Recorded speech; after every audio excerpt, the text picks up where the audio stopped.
Hello! Alors la question aujourd'hui c'est quel est le sens de la vie en tant que croyant, d'accord? Le sens de la vie, je pense aujourd'hui que bibliquement on en a la réponse. Premièrement, Dieu veut nous amener dans ses plans parfaits.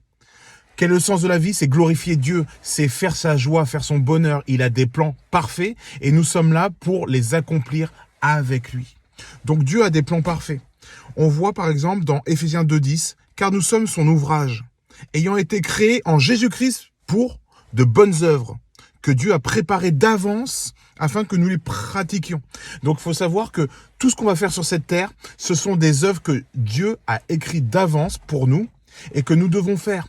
Peut-être que nous allons faire des œuvres qui semblent être bien, mais si elles viennent que de nous et qu'elles sont faites par nos propres forces et non par l'appel de Dieu, ce seront des œuvres inutiles ou pas forcément inutiles parce que Dieu peut se servir des choses inutiles pour les rendre utiles à son plan, d'accord? Il sait faire les choses, mais en fait, on va avoir tendance à agir par la chair et non par l'esprit si on fait nos propres plans plutôt que ceux de Dieu. Et plutôt que d'avancer, faire avancer le royaume, on risque de le reculer, de le saboter, voire de nous épuiser à le faire. Donc voilà, notre but, on a été créé pourquoi? Pour faire les bonnes œuvres de Dieu.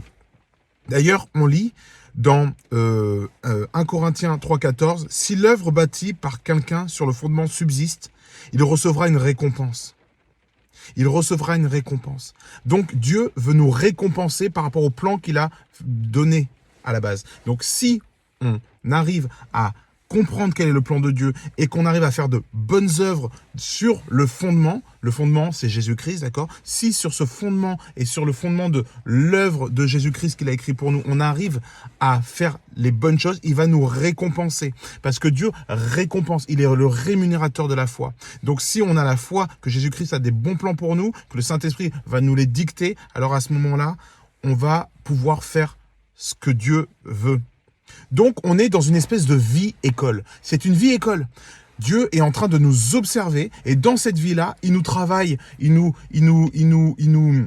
observe, il va nous aider à certains moments. De temps en temps, il va nous laisser dans certaines épreuves pour voir si on agit avec la foi ou pas, etc., etc. Mais c'est une vie-école dans le but de nous récompenser à la fin pour les bonnes œuvres qu'on aura faites. D'ailleurs, toutes les œuvres ne vont pas subsister à la fin. On voit qu'il y a des fondements qui sont faits avec de l'or, avec des diamants, avec tout ça. C'est une image des bonnes œuvres faites pour Christ, avec un cœur pur. Et il y a aussi les œuvres faites avec de la paille, avec du torchis, avec du bois, avec des choses qui ne résisteront pas à l'épreuve du feu. Dieu va nous faire passer comme à travers le feu.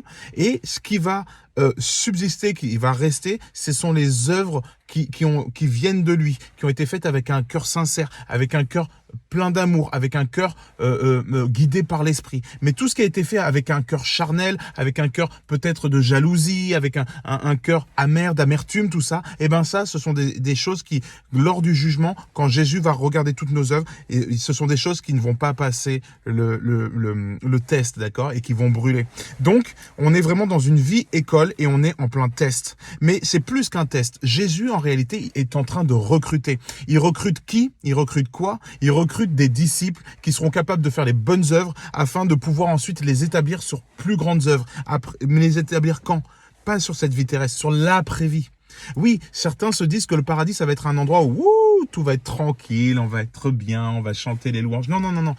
Le paradis, l'après-mort, en fait, c'est un endroit où on va taffer, où il va y avoir des choses à faire. Alors, ça va être glorieux, on va recevoir un corps glorieux, on va louer l'Éternel, il y a plein de programmes qui sont annoncés tout au long de la Bible, mais c'est absolument pas un endroit où on va se reposer. On se dit que quand on meurt, c'est fini. Non, regardez, écoutez bien. Ceux qui sont morts, le sang de ceux qui sont morts crie à quand la vengeance? Est-ce que vous pensez que quelqu'un qui est dans le repos va crier, qui est complètement dans le repos, va dire venge-nous Dieu, venge-nous de ceux qui nous ont tués sur cette terre? Non, ça c'est pas le repos. En tout cas, c'est pas le repos tel qu'on l'imagine, c'est-à-dire le transat céleste sur la plage de Jésus-Christ. Non, non, non. Il va y avoir en fait toute une vie derrière. C'est la vie éternelle qui est beaucoup plus longue que cette vie école qui est une vie test. Donc là, on est dans cette vie pour que Jésus puisse savoir s'il peut nous établir sur certaines choses parce qu'il a des missions pour nous, des missions célestes, des missions éternelles qu'il veut nous donner. Ce sont nos récompenses, c'est notre héritage et il est en train de nous observer. Lisons dans Deutéronome 8:2. Souviens-toi de tout le chemin que l'Éternel, ton Dieu, t'a fait faire pendant ces 40 années dans le désert, afin de t'humilier et de t'éprouver pour savoir quelles étaient les dispositions de ton cœur et si tu garderais ou non ses commandements. Oh! Donc là, on est dans un vrai test. Là, c'est ce qui s'est passé avec les Hébreux dans le désert. Donc si c'est à nous qui le dit, imaginons, c'est souviens-toi de tout le chemin que l'Éternel, ton Dieu, t'a fait faire pendant ces 40 années sur terre, ou ces 80 années, je ne sais pas combien de temps on va vivre.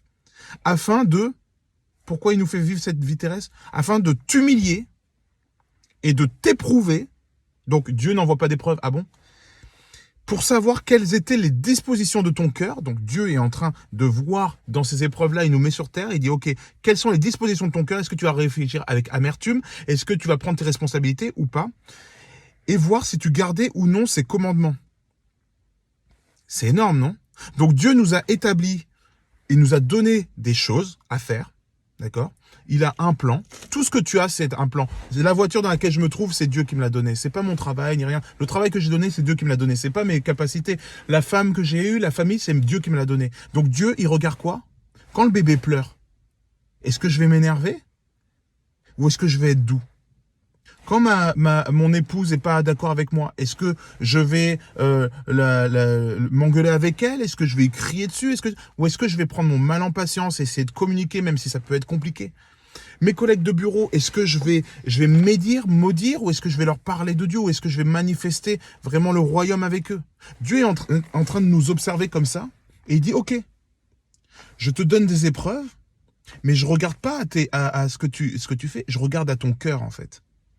Et si ton cœur est stable pendant toute cette année de désert, toutes ces années de désert, si ton cœur est stable et que tu gardes mes commandements, à ce moment-là, je pourrais effectivement t'établir sur plus. Ok? Mais comment faire pour savoir quels sont les plans de Dieu pour ma vie? Eh bien, on a une réponse simple dans Psaume 84,5. Heureux ceux qui placent en toi leur appui. Ils trouvent dans leur cœur des chemins tout tracés. Donc, si on s'en remet à Dieu, si on prend appui sur Dieu, il va mettre dans notre cœur un chemin tout tracé. Moi, je m'appuie sur Dieu, donc je sais très bien ce que Dieu veut que je fasse. J'en ai une idée très claire. Alors peut-être pas à extrêmement long terme, mais en tout cas, la vision que j'ai devant là, elle est claire. Et si je me trompe, devinez quoi? Jésus est celui qui lève ses 99 brebis pour en chercher une qui a été perdue. Eh ben, si je me trompe, c'est normal. Dieu le sait, Dieu l'a anticipé, il viendra me rechercher. Il n'y a pas de souci, j'ai foi en Dieu et il me rémunérera pour cette foi. Donc, si on s'en remet à lui, ça devient facile. On voit dans Philippiens 2,13, car c'est Dieu qui produit en vous le vouloir et le faire selon son bon plaisir. Vous voyez? Donc ça ne veut pas dire que c'est lui qui nous manipule, qui dit je veux un yaourt parce que c'est Dieu qui m'a mis ça. Non, non, non. C'est que si ta volonté c'est d'aller faire ta capacité à faire les choses bien se font, c'est parce que Dieu l'a mis dans ton cœur, t'a mis en disposition, il t'a mis ces projets-là dans ton cœur. Si tu es un bon père de famille, une bonne maman, tout ça, c'est parce que Dieu t'a permis et t'a donné l'envie de le faire. Mais pourquoi il t'a donné envie? Parce que tu le connais, parce que tu as une intimité avec lui. Alors là, il a téléchargé en toi le vouloir et le faire. On voit que ces épreuves-là, en fait, cette vie terrestre, mais c'est presque une joke, une blague, tu vois. Parce que, alors, attention, Dieu n'est pas un Dieu équitable. Dieu est un Dieu juste. Équitable, ça veut dire quoi? Tout le monde n'a pas exactement les mêmes cartes au début. C'est-à-dire que certains ont reçu un talent, certains 2, certains 5, certains 10. Des talents, c'est une monnaie, hein, dans la Bible on parle de talents, mais on peut imaginer ça aussi avec un jeu de mots, les talents. Il nous a donné des capacités, des aptitudes, d'accord, mais il nous a pas tous donné les mêmes, il nous a pas tous donné la vie. Il y a des gens, ils vont avoir une vie assez douce en termes de santé, et d'autres qui vont vivre l'enfer en termes de santé. Peu importe. Ce qui importe, c'est comment tu réagis par rapport à ça. Et évidemment, nous serons jugés en conséquence de la difficulté des épreuves que nous avons. Évidemment, Dieu est un Dieu juste. Mais il n'est pas dans l'équité, Dieu. D'accord? Il n'est pas dans l'égalité, Dieu. Dieu est dans la justesse, dans la justice. Donc, si on comprend que c'est pas ce qui nous arrive qui importe, c'est comment on va réagir à ce qui nous arrive. C'est pas parce que tu vas bien réagir au fait qu'on t'ait perdu tes 2 jambes que tu vas être récompensé plus. Il va regarder comment tu réagis quand ton fils te pose une question alors que toi, t'es énervé. Il dit, papa, pas maintenant. Tu vois, ça, Dieu regarde ton attitude complètement pour voir s'il va pouvoir t'établir. T'établir sur quoi? On va le voir après. Donc, on voit par exemple, dans 2 Corinthiens 4, 17, à quel point la gloire qui arrive est énorme, à quel point ces tests-là ne sont rien. Il faut juste se concentrer à les passer, avec l'amour de Dieu, avec l'esprit, à s'appuyer sur Dieu, parce que si on passe ces petits tests, la gloire qui vient derrière est énorme. Ça veut dire que là, on est recruté par Jésus pour un boulot de taré éternel. Écoute ça. Car nos légères afflictions du moment présent produisent pour nous, au-delà de toute mesure, un poids éternel de gloire. Nos légères afflictions sur cette terre pèsent un poids de gloire éternelle au-delà de toute mesure. Ça, c'est du 1 pour 1000, 1 pour 1 million, d'accord? Une petite affliction pour 1 million de bénédictions. C'est ça que Dieu fait. Il est bon, il est généreux, il est Dieu, il est l'Éternel. Il fait de nous des enfants de Dieu. Ce qu'il prépare pour nous est incroyable. Matthieu 25, 23. Son maître lui dit, c'est bien, bon et fidèle serviteur. Tu as été fidèle en peu de choses et je t'en confierai beaucoup. Entre dans la joie de ton maître. Vous comprenez? Donc si on est bon et fidèle dans les petites choses, juste donner à boire à celui qui a soif, faire un sourire à celui qui a besoin d'un sourire, ne pas médire quelqu'un qui mériterait qu'on médise, mais au contraire, bénir celui qui vous a fait du mal, eh bien, si on arrive à être fidèle dans ces petites choses, qu'est-ce qu'il fera? Il nous dira, bon et fidèle serviteur, tu as été fidèle en peu de choses, je te confierai beaucoup. Entre dans la joie de ton maître. La joie de Christ, c'est quoi? Waouh, la joie de Christ, elle est énorme, d'accord? C'est la gloire éternelle dans les cieux, c'est gigantesque. Donc, concentrons-nous sur ces petites choses parce que nous sommes constamment dans un test. Dieu nous teste, Dieu nous observe dans les grandes et les petites choses et il demande à ce que l'on soit fidèle. Il ne regarde pas à ce qu'on fait, il regarde à comment on réagit et avec quel cœur. Il regarde au cœur, il est celui qui sonde le cœur jusqu'à diviser l'âme et l'esprit. Romains 8, 18 dit « J'estime que les souffrances du temps présent ne sauraient être comparées à la gloire à venir qui sera révélée pour nous. » On ne peut même pas comparer les souffrances du temps présent. Quelle serait la plus grande souffrance? Je ne sais pas, moi, un viol, le meurtre d'un être cher, un accident qui nous paralyse. Eh bien, il dit, j'estime que les souffrances du temps présent ne sauraient être comparées à la gloire à venir qui sera révélée pour nous. Les amis, si on passe tous ces tests-là, que ce soit du plus petit au plus grand avec un cœur, parce que c'est le cœur qui est regardé encore une fois, la gloire sera tellement grande que tes souffrances, ce sera comme les douleurs de l'enfantement. La maman qui enfante, qui va accoucher, elle a des douleurs énormes. Mais quand elle voit son enfant, la gloire est tellement grande quand elle voit son enfant qu'elle oublie presque les douleurs qu'elle vient de vivre. D'accord? Donc, et encore, elle va s'en souvenir. Nous, ça va être, la Bible nous le dit, hein, la parole de Dieu nous dit qu'on ne se souviendra même pas de ces souffrances-là. La gloire sera trop énorme et de toute façon, on va être consolé. Donc, le but, au final, c'est quoi? Le but est d'être trouvé fidèle jusqu'à la fin. Voilà quel est le but. C'est qu'on a des tests et ces tests-là sont là pour voir si on va tenir les commandements ou si on va craquer et on va abandonner le Seigneur. Est-ce qu'on va rester fidèle au Seigneur, quelle que soit l'épreuve? Est-ce qu'on va rester fidèle à ses commandements? Est-ce qu'on va faire du bien aux plus petits que ses disciples? Est-ce qu'on va même bénir nos ennemis? Est-ce qu'on va tenir jusqu'au bout ou est-ce qu'on va se refroidir et abandonner la marche du salut? On lit dans 2 Timothée 2,12. Si nous persévérons, nous régnerons aussi avec lui. Si nous le renions, lui aussi nous reniera. Nous régnerons aussi avec lui. Mais de quoi il parle?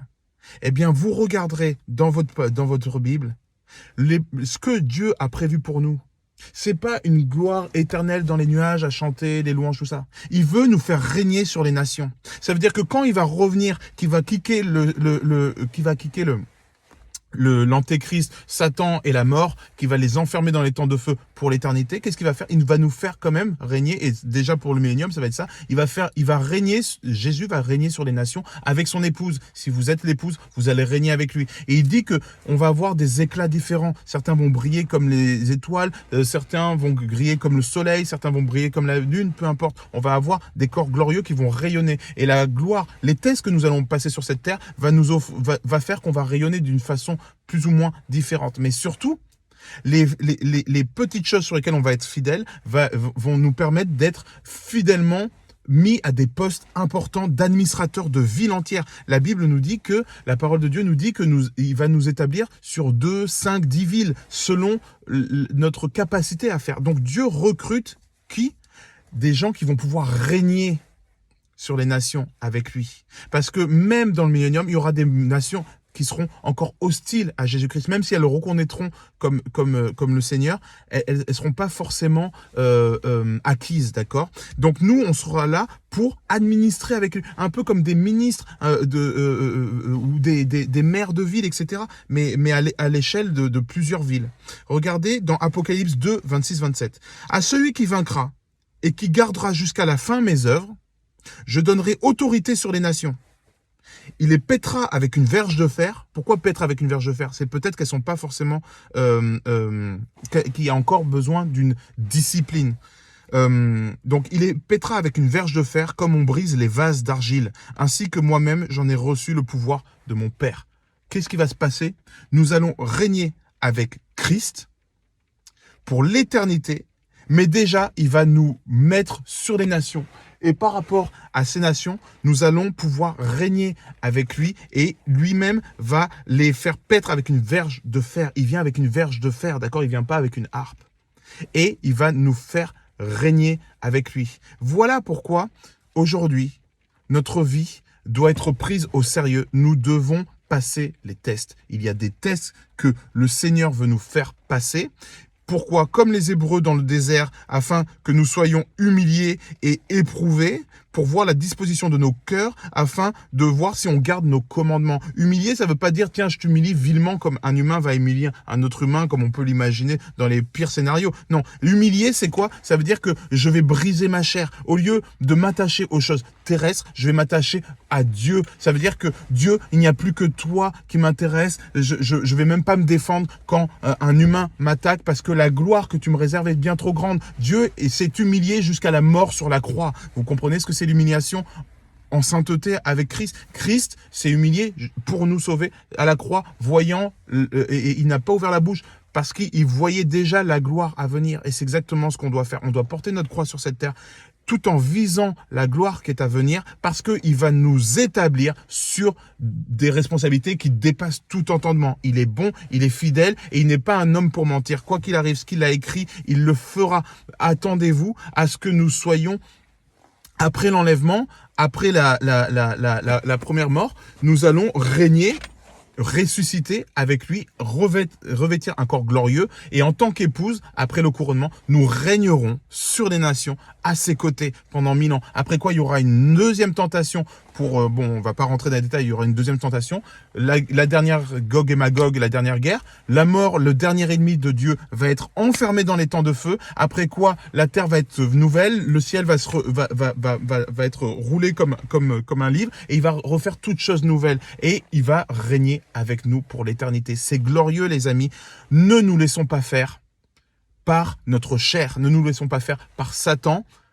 Voyons cette vie comme une vie école. Une vie école, cette vie est faite pour nous apprendre notre futur métier, notre future responsabilité d'administrateur de nation, d'accord, avec Christ. Cette vie est faite pour nous éprouver, afin de voir où en est notre cœur, afin de voir si on est capable de prendre le poste que Jésus a pour nous. Il est le recruteur, d'accord? Donc voilà quel est le sens de la vie. C'est 1, de choisir Christ. 2, d'avoir une intimité avec Jésus, de découvrir qui il est, de remplir notre lampe, c'est-à-dire de nous remplir de qui est Dieu, de nous remplir de son esprit, de nous remplir de la connaissance de Dieu. Et troisièmement, voir en tant qu'intendant si nous sommes fidèles ou pas, afin qu'il puisse nous établir sur ses affaires ou pas. Voilà notre appel, voilà le but de la vie, voilà pourquoi le sens de cette vie terrestre, courte là, comme ça, mais justement à l'échelle du disciple et non plus à l'échelle du simple humain qui s'est sauvé. Non, le sens de la vie, ce n'est pas juste d'échapper à l'enfer. Le sens de la vie, c'est de rentrer dans notre appel qui est glorieux et qui est un appel de règne avec Jésus-Christ pour l'éternité. Voilà, j'espère que ça vous aura béni. Je vous dis à très bientôt pour une prochaine vidéo. Bye.